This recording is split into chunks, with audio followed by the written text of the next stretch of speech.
Thank you very much for taking the time to join us here today. I think that tokenization is a pretty important topic for the future of, bringing crypto to the masses. So that's what I'd like to look at today, is how can we make this more sustainable. But before we begin, I'd like you guys to introduce yourselves briefly. So Victor, could you just give a brief who you are, what you do? Absolutely. So hi everyone. So I'm the Chief Marketing Officer and the Head of Strategic Partnerships at Taurus. So Taurus, what do? We are a technology provider. So basically we give the technology to banks and large organizations to manage any digital asset. So when we talk about digital asset, you have like three pillars. Cryptocurrencies. Okay, so think Bitcoin, Ethereum. As a bank, I would like to custody cryptocurrency, so protect them. The second pillar is tokenized assets. That's really what we will be talking today. So basically, it's all about digitizing private assets. I will go give more details, but think equity, debt, structured products, real estate. And the third pillar is digital currencies, so CBDCs, stablecoin. And basically, with the same platform, our banking clients will be able to manage those digital assets. Good stuff. Thank you very much. So bringing the big guys in, right? So, all right, Yusuf, and what about you? Who are you and what do you do? Yeah, I'm the MetaTime ecosystem CEO and co-founder. As an ecosystem, we build our own exchange, EVM-based, and over 70 products like own JAX, DEX, Launchpad, NFT marketplace, stablecoin, and a lot of other Web3 solutions. We are on build, and we have already around $80 million crowdfunding behind us, and are planning to be listed in the next few weeks. Good stuff. Yeah, so infrastructure. Now, let's get some questions going on here. So how do you see the role of digital assets in investor portfolios evolving? So we're going to look both at the retail and the institutional side. Why don't you start with the institutional side here, Victor? Sure. So basically the big thesis here from a portfolio point of view, we've seen the first wave of growth, which was actually recognizing cryptocurrencies as an asset class. Okay. What we are seeing today, and again, the full focus is all about tokenized assets. The big difference is here, after we can always debate, there is really a notion of fundamental. Okay. So if you want to bring the industry of $500 billion, $1 trillion to $10 trillion to $100 trillion, what you have to look into is actually you cannot go to this kind of target only with cryptocurrencies. You have to digitize art, you have to digitize real estate, shares of private companies, debt, and even structured products. So all those elements, even from the banking industry demand, over the last 18 months, all the demand, we've seen a lot of appetite for this tokenization. And the full point is about unlocking liquidity of private assets. So basically, original infrastructure was paper-based. Okay? So contrary to the public market and listed securities, it's electronic. So when you buy a share of Tesla, it's electronic. When you buy a share of a private company, you have a paper certificate. With tokenization, it becomes digital. Okay? And the beauty of it is actually you democratize and give access to a wider pool. And institutional demand are really coming for this kind of new pool of liquidity for private assets. Good stuff. Yeah, I mean, institutional demand is enormous. It's just a question of how can we do it in a sustainable way. So we're going to come to that topic in a moment here. But first of all, what about on the retail side? What do you see there, Yusuf? So we got this interest because of maybe tokenization solutions which we have offered in our ecosystem also. So I can mention here that the interests are really high on this demand, and this will work very faster than we are awaiting it, because the world needs at the moment this tokenization of real estate in the short term. It will bring the economy to the blockchain economy much more value, and also it will hype the real estate market there were more investors around the world, easily use this investment in every country. I think the option is need to be practiced fast as possible, and we see the potential in this case, how fast it will be growth. Definitely, yeah. I mean, the blockchain is facilitating an enormous change. I'm going to cite a report from BCG of 2022.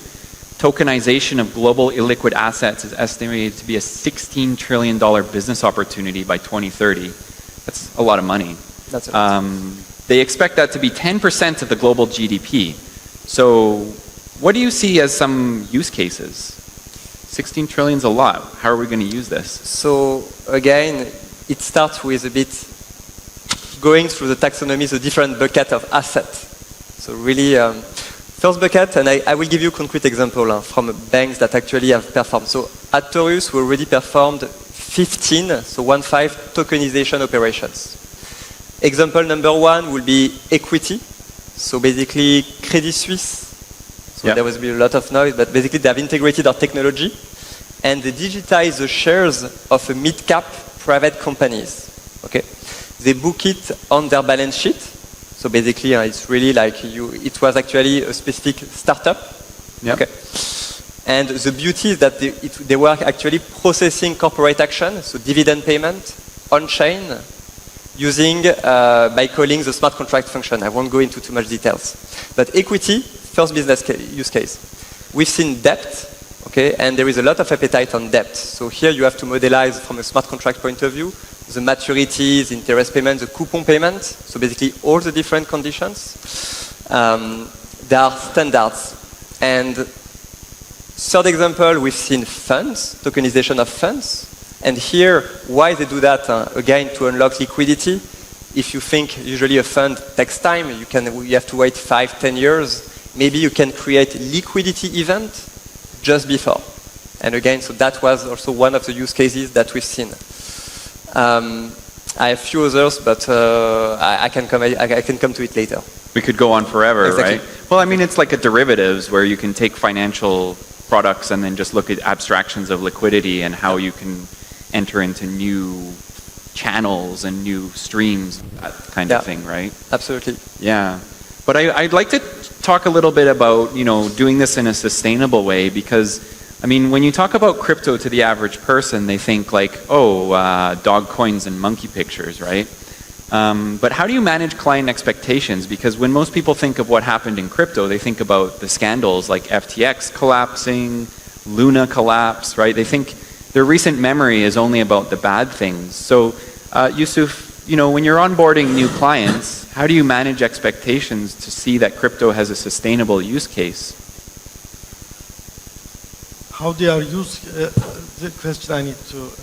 So, you know how most people think that crypto is like bad events, like FTX collapse, Luna, right? How do you manage client expectations around the future when all they think about is negative?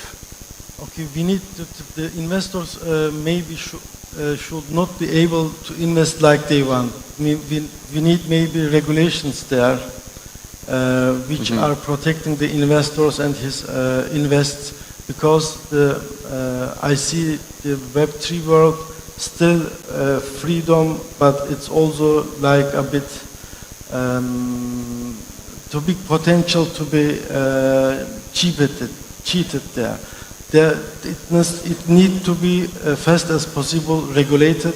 The government need to be teached about Web3 solutions, the blockchain technology and the finance, and they need to be work anyway together to protect the invests and the exchange liquidities. Victor, do you see a role for regulation in this context, and how does that relate to client sentiment? So regulation is actually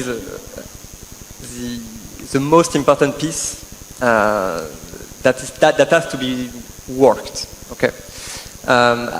Few insights. So Taurus is a Swiss fintech. Okay, so we are based in Switzerland. The FINMA, so the Swiss Financial Market Regulator, has given a lot of clarity. And basically the beauty is that in February 2021, they recognized in the Swiss code of obligations what you call ledger-based securities.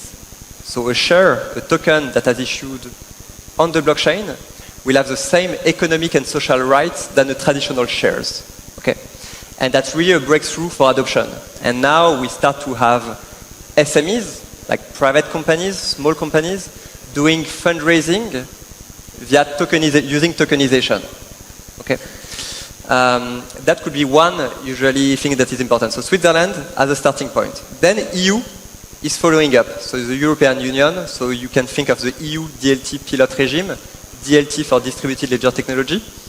Back in March, basically the law has passed.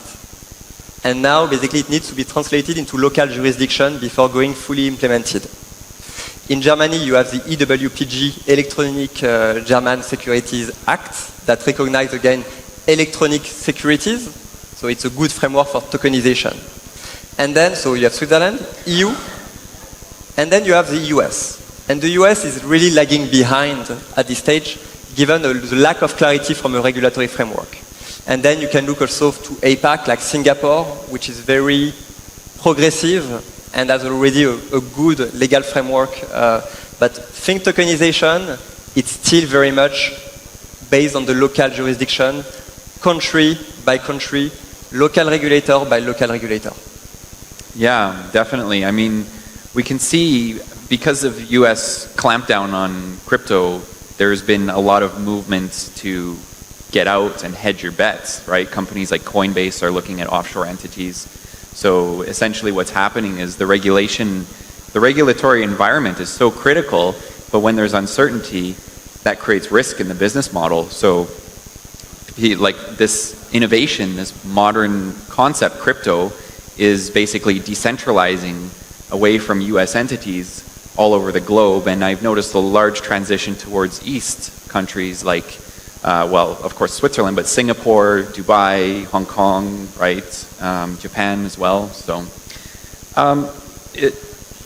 what about real world assets? So Yusuf, do you see a use case for real world assets on MetaTime? The question I need to... Yeah, so like what role do real world assets play in the future of MetaTime in terms of broadening the crypto ecosystem? Have you noticed any appetite for real world assets amongst your client base? What would the real asset play in MetaTime, the question, right? Real world assets, yeah. So for example, like, well, real estate is the simplest example of real world assets on the blockchain, right? Yeah. This is the target normally, but with the speed which we have in blockchain and regulation, how they speak together, it will take maybe 10 years or more. Anyway, it must be work faster. There need to be some bridges who let them both speak together and understand each other to make it faster, because the solution is good for both sides, also for regulations, because everyone wants more volume, more liquidity, more profit in this area, but everyone is scared from other side because of the regulations maybe, or too much freedom. I would say this, the speed must be faster to reach the real potential of the tokenization of real assets. Okay. And how's the institutional perspective here in terms of client sentiment? So I always bug a bit when people talk about real world assets. Pragmatically, the way it really operates in a regulatory compliant way is that when you imagine you take a building, a real estate asset, what you do is you create what you call a SPV, so a special purpose vehicle, which is actually a company that will acquire the building. And what you will tokenize is not the building itself, but the shares of the company that you have created. Fractionalization. Exactly. Yeah. And then those shares are actually becoming securities because it gives economic and social rights to it. Right. So you'll be entitled to dividend payment or coupon payment if it was debt. Yeah. So that's, I think, a good place to start. And the second thing, so once we are clear on this, the second thing that is critical for real-world assets is I'm going back because I will talk about this a lot, is the regulatory framework. Yeah. But on the regulatory framework, what is quite interesting is that, for instance, you have an association in Switzerland which is called the CMTA, Capital Market and Technology Association. You will have banks that are part of it. You will have consulting firm, auditing firm. You will have core banking system. You will have law firms. And all of those will create standards, official standards to tokenize equity. So basically they released, so Taurus is part of this association, we are actually the technology provider leading the R&D work. And we published a standard to tokenize the shares of Swiss corporation. So it's an official smart contract where you will go way beyond mint, burn, transfer, which are very basic for utility token, but are not applicable for securities token. You need to, again, process dividend payment, stock split, freeze, unfreeze. You have many, many other functions that have to be performed. And giving this playbook, actually, to both issuers like private companies, unable to, again, going to tokenizing those real-world assets, and it helps facilitating the adoption. Because you essentially have a framework that can be applied in different industries or different contexts, exactly. Right? But you need to have this regulatory technological clarity, because if you go to someone saying, okay, guys, choose your smart contract, people are clueless. They don't know what to choose. Which blockchain to use? Okay, so will it be Ethereum? Will it be Tezos? An argument. Will it be permissionless? Yeah. Exactly. You have so many questions that have to be solved, so that at least as a user, you just want to say, okay, I know what I have to do, and I just do it, and or do the job for me. Well, I mean, real-world assets have been facing the cold start problem for as long as we remember, right? Yeah. And you think about it, you have an NFT of a house, for example, but that house is actually legally registered according to the government, right? So the land registry still overpowers our tokens, right? And because there's no regulatory acceptance, it's still not actually going to gain traction. Exactly. So the shareholder registry is actually recognized. So the digitization, the tokenization of the shareholder registry, you can, for instance, do it. The land registry is even another topic. So you will have another element of law. And here, that's why basically you cannot yet digitize it, because you don't have the local, the regulatory framework. Yeah. I think there is one country in the Nordics where it's actually possible to do that. Either Norway or Sweden. There's ways around it, but yeah, I mean, the question is it in the gray zone of legality, or is it fully above water, right? Because I've seen some interesting structures where they fractionalize property and then they avoid labeling it as a security, so they can just sell it to anyone, right? But okay, so let's talk a little bit about security. Yusuf, how can we ensure that clients' digital assets remain secure? Let me read this question. I'm on second. What is Metatime doing to ensure security?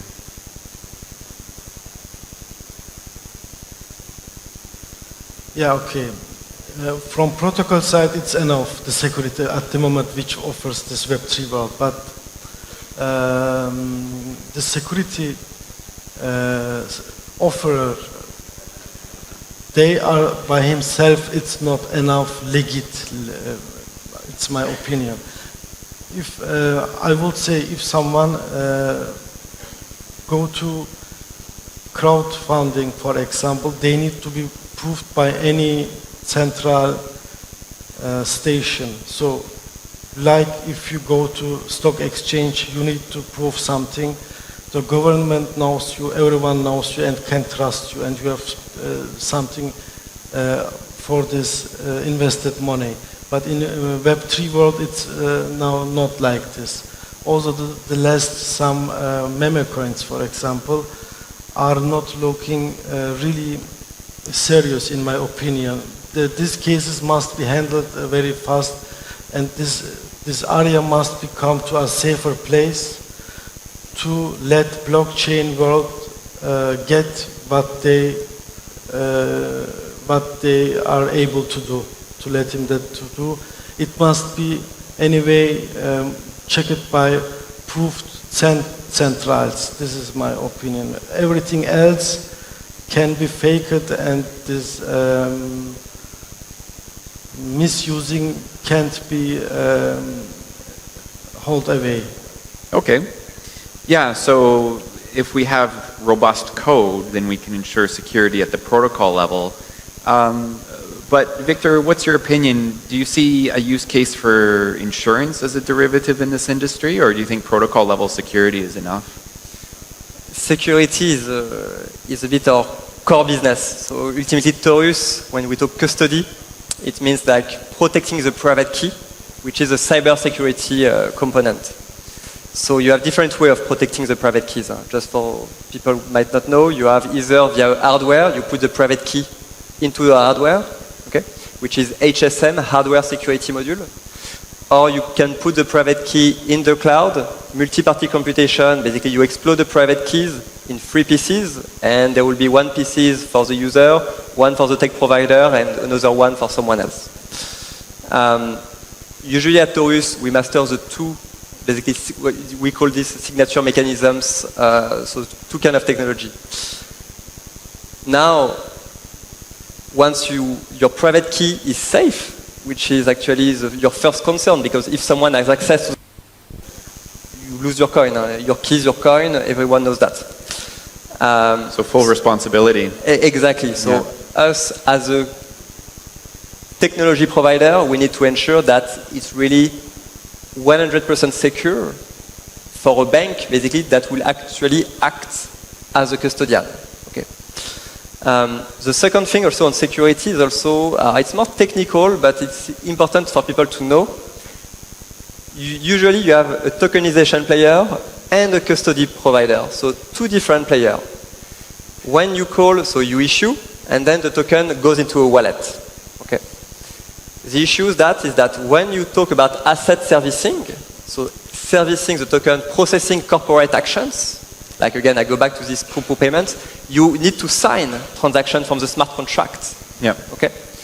And again, if you combine 2 not properly integrated, you will have a security risk because you will expose the private key between the 2 providers. Right. Our solution basically is natively integrated. So basically, at no point in time, the private key will be revealed. Through ZK proof. Exactly, because it's actually tamper-proof within the HSM. Yeah. And again, from a banking or big organization need and requirement, it will perfectly fulfill what they are looking for from a security point of view. And then goes to the insurance question. Usually from an insurance point of view, it's something that the bank or the organization can manage on top. Obviously, the insurer will review our tech, and we have all the certifications that we will provide to ensure proper compliance with all the top requirements. That is something more managed on the banking side. But that's more like insurance on the directors and officers, or the, negligence level, rather than the actual assets themselves, because the assets themselves are locked down and they can be kept secure if we use zero-knowledge proofs or cloud HSMs in order to abstract the private key away from the actual transaction, so there is no risk of exposing it, right? Yeah.